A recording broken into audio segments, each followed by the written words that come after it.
नमस्कार दोस्तों। सिद्धू मूसेवाला की मौत के बाद दो नाम सबसे ज़्यादा चर्चा में हैं, लॉरेंस बिश्नोई और गोल्डी बरार।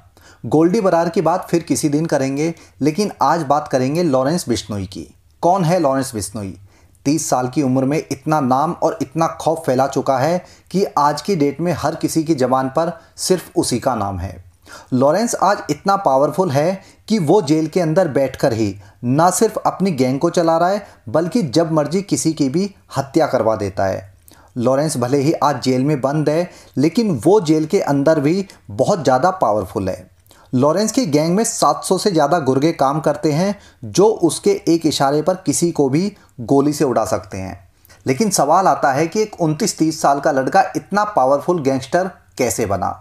इसके लिए पहले लॉरेंस की बैकग्राउंड और इसकी पिछली लाइफ के बारे में जानना होगा।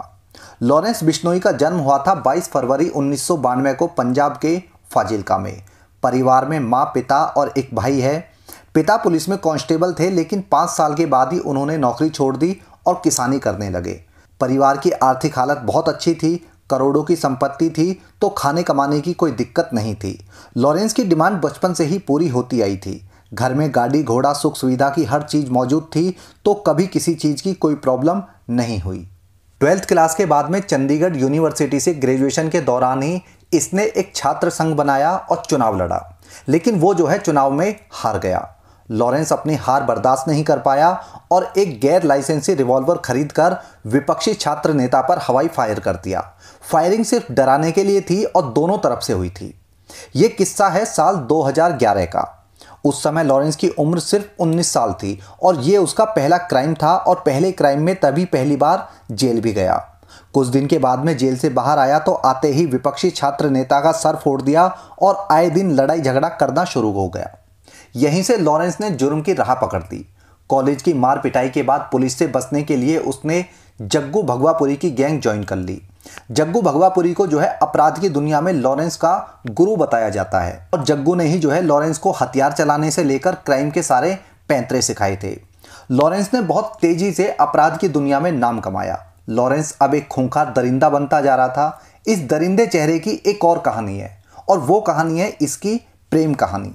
लॉरेंस जब 10वीं में पढ़ता था तो इसकी एक लड़की से दोस्ती हुई, और दोस्ती धीरे धीरे प्यार में बदल गई। दोनों एक दूसरे को बहुत प्यार करते थे, बहुत ज़्यादा पसंद करते थे।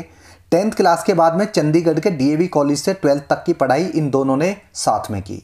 12th क्लास के बाद में डिग्री कॉलेज में भी दोनों साथ में थे, और समय के साथ दोनों का प्यार भी गहरा होता चला गया। इसके बाद जेल जाना और गैंग ज्वाइन करना, लेकिन दोनों छिप छिप कर मिलते रहे और प्यार करते रहे।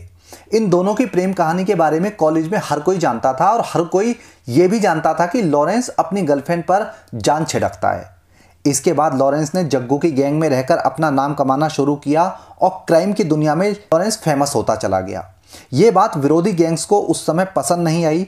उन्होंने लॉरेंस को सबक सिखाना चाहा, लेकिन समय लॉरेंस के साथ में था और वो हर बार बच निकलता था। इस बात को विरोधी गैंग बर्दाश्त नहीं कर पाई, और अपनी खुन्नस उन्होंने लॉरेंस की गर्लफ्रेंड पर निकाली। दूसरी गैंग ने लॉरेंस की गर्लफ्रेंड को आग में जिंदा जला के मार डाला। इस घटना के बाद लॉरेंस को गहरा सदमा लगा, और वो क्राइम की दुनिया में बढ़ता चला गया। लॉरेंस ने पहला मर्डर उसी गुंडे का किया जिसने उसकी गर्लफ्रेंड को जिंदा जलाया था।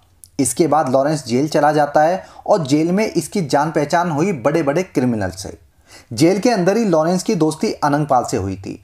अनंगपाल उस समय अजमेर की जेल में बंद था, और लॉरेंस भी उसी जेल में था।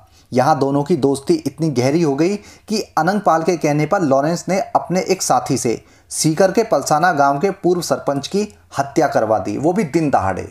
उस वक्त लॉरेंस ने अनाउंस कर दिया था कि अनंगपाल के दुश्मन उसके दुश्मन है। पंजाब में कुख्यात होने के बाद अब लॉरेंस ने राजस्थान में भी क्राइम करने शुरू कर दिए।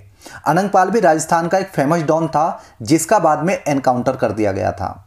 लॉरेंस अब पंजाब के साथ में राजस्थान का भी एक बड़ा गैंगस्टर बन चुका था। लूट, डकैती, फिरौती और हत्या उसके लिए आम बात थी। पैसे और पावर की भूख बढ़ी तो उसने ड्रग्स का धंधा भी करना शुरू हो गया।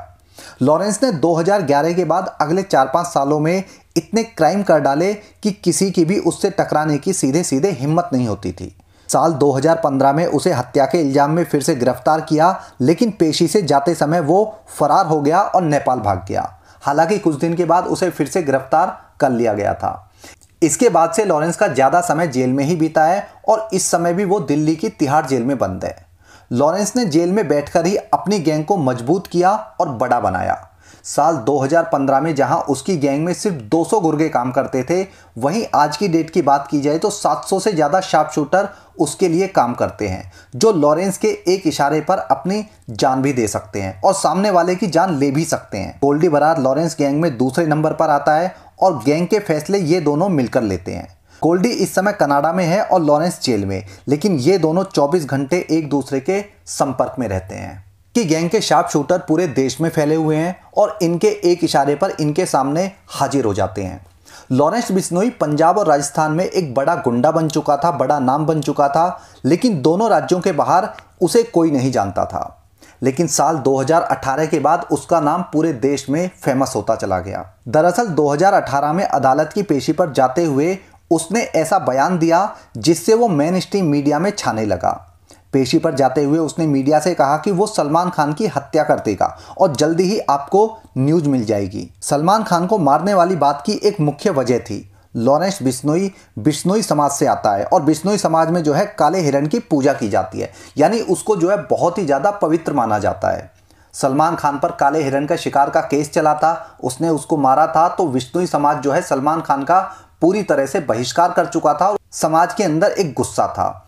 इसी वजह से लॉरेंस ने सलमान को मारने की बात कही थी। इसके बाद लॉरेंस ने एक शार्प शूटर से सलमान की रेकी भी कराई थी फिल्म रेडी के दौरान, लेकिन उस शूटर को मनपसंद हथियार नहीं मिल पाया, जिसकी वजह से सलमान की जो है हत्या नहीं हो पाई। लेकिन इस घटना के बाद लॉरेंस का नाम पूरे देश में फैल गया था। लॉरेंस का हत्या कराने का स्टाइल भी अलग है। ये हमेशा अपने टारगेट को खुलेआम बीच सड़क पे मारता है और उससे भी बड़ी बात कि हत्या करने के बाद खुद ही हत्या की बात को कबूल भी करता है। लॉरेंस पर इस समय टोटल 50 से ज़्यादा केस चल रहे हैं और मजे की बात है कि 30 केसों में ये बंदा इज्जत के साथ में बरी हो चुका है। अभी 20 केस पेंडिंग है और जल्दी ही उनका भी हिसाब हो जाएगा। सिद्धू मूसेवाला की हत्या की बात भी इसी की गैंग के पेज से सोशल मीडिया पर पोस्ट की गई, जिसके बाद तिहाड़ जेल प्रशासन फिर से चर्चा में आ गया। चर्चा में आने की वजह यह है कि लॉरेंस ने जेल में रहते हुए ही सिद्धू की हत्या की प्लानिंग की और जेल के अंदर से ही कनाडा में बैठे गोल्डी बरार से कांटेक्ट बनाए रखा। तिहाड़ जेल भारत की ही नहीं बल्कि पूरी दुनिया की सबसे बड़ी जेल है और ये दिल्ली में होने की वजह से केंद्र सरकार के अंडर काम करती है। बड़े बड़े अपराधी तिहाड़ में बैठकर सालों से क्राइम कर रहे हैं, लेकिन तिहाड़ जेल प्रशासन तो छोड़िए, केंद्र सरकारें भी हमेशा से आंखें बंद किए हुए हैं। इसके पीछे क्या वजह हो सकती है, ये एक रहस्य है। खैर, 2 दिन से पुलिस जो है लॉरेंस को रिमांड पर लेकर पूछताछ कर रही है, लेकिन उससे कुछ भी हासिल होगा ये मुझे नहीं लगता। हालांकि मीडिया में ये भी खबरें आ रही हैं कि लॉरेंस को जो है अपनी हत्या का डर सता रहा है और उसे शक है कि पंजाब पुलिस उसका एनकाउंटर ना कर दे। तो ये सिर्फ एक पब्लिसिटी स्टंट है, ऐसा कुछ नहीं होने वाला है। लॉरेंस बिश्नोई के बारे में मैंने जितना अभी तक जाना है उसके हिसाब से ये डरने वालों में से बिल्कुल नहीं है। और इसका कारण ये नहीं है कि ये बहुत ज़्यादा दिलेर है या मौत से इसे डर नहीं लगता। इसका सबसे बड़ा कारण ये है कि इसकी पहुंच क्राइम की दुनिया में ही नहीं बल्कि पॉलिटिक्स में भी बहुत ऊपर तक है और वो पहले ही जो है सारी तैयारी कर चुका है। लॉरेंस अच्छे से जानता था कि सोशल मीडिया पर पोस्ट करने के बाद उससे भी पूछताछ होगी, लेकिन फिर भी उसने एफबी पर पोस्ट की या कराई और ये मूव दिखाता है कि उसे अपनी पावर और दौलत पर कितना ज़्यादा भरोसा है।